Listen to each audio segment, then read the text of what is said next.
I first met Seal at a 100-mile run in San Diego, and I was running this race as part of a 6-person relay team with friends, and he was running the entire race by himself. And the run was unsupported, so you have to bring your own supplies. So we had, we overdid it a little bit. We had a tent, and we had masseuses and food. I mean, we were ready for, like, in case we had to stay there a week. And he had a folding chair, a bottle of water, and a bag of crackers. And I just thought to myself, like, who is this guy? I'd never seen anything like it. And during the race, I kept an eye on him, and around mile 70, he weighed probably 260 pounds, which is quite large for an ultra runner. He had broken all the small bones in both of his feet and had kidney damage, and he finished the race. So when it was done, I Googled him. He had a fascinating life story, and I decided literally to cold call him.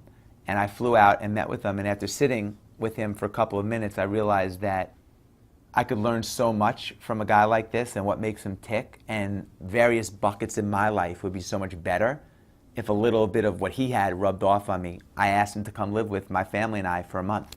So at the time that I invited Seal to come live with us, I had an 18-month-old son. I was married, still am, 2 more kids since, and I had sold a couple of businesses. I was in a great place professionally in my life, but I was also in a routine. And routines are great, but they can also be a rut. And I found that I just wasn't getting better. I was doing the same thing every day, like so many of us. Wake up, go to work, come home, have dinner, repeat. And I just wanted to get off autopilot. And I thought that he would be a great way to get in good shape, but also to just mix up my routine and get better. The first day that Seal came to live with me, he asked me to do, he said, how many pull-ups can you do? And I'm not great at pull-ups. I did about 8, just getting over the bar 8. And then he said, all right, take 30 seconds and do it again. So 30 seconds later, I got up on the bar and I did 6, struggling. And he said, all right, one more time. We waited 30 seconds and I barely got 3 or 4 and I was done. I mean, couldn't move my arms done. And he said, all right, we're not leaving here until you do 100 more. And I thought, well, we're going to be here for quite a long time because there's no way that I could do 100. But I ended up doing it one at a time, and he showed me, proved to me right there that there was so much more. We're all capable of so much more than we think we are, and it was just a great lesson. It was actually the first thing that we did.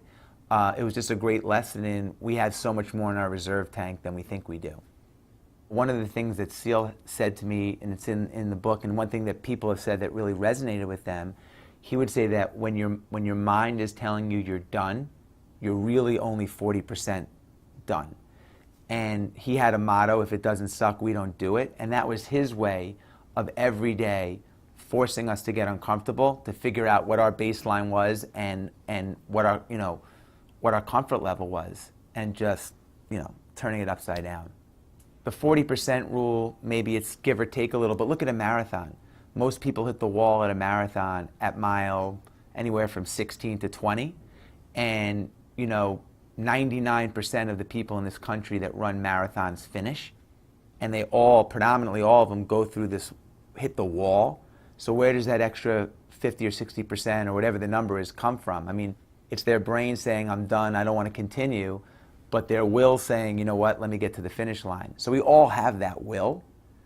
It's just a matter of how do we apply it to not just the once-a-year marathon, but to our daily lives and make it apply to a variety of things.